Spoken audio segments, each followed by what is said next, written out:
Decision మీరు ఈ ఏజ్లో తీసుకుంటున్న ప్రతి డెసిషన్ మీ లైఫ్నే చాలా ఇంపాక్ట్ చేస్తుంది.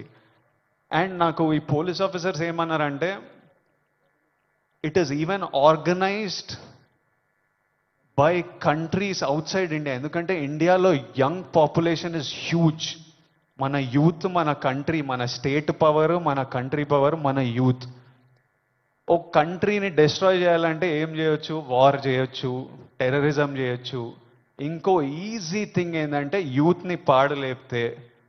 So we are seeing even in the book, నాకు ఇప్పుడే ఒక బుక్ ఇచ్చారు, ఆ బుక్లో కూడా నార్కోటిక్స్ టెర్రరిజం అని ఒక సబ్జెక్ట్ ఉంది, ఒక పారాగ్రాఫ్ ఉంది.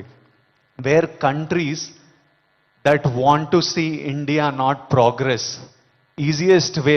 ఇప్పుడు మనం చూస్తున్నాం అమెరికా ఎంత ఎఫెక్ట్ అయింది, అంతా కొంచెం పిచ్చి పిచ్చిగా ఉంటున్నారు వాళ్ళు. ఎందుకంటే easily you infiltrate drugs in to a system. పిల్లలు దాని మీద డిపెండెంట్ అయిపోతే ఇంకా మనకు పాత్ సక్సెస్ ఇవన్నీ ఏం, it's a chaos. We want మనం సాలిడ్ ఉండాలి, మన కంట్రీ సాలిడ్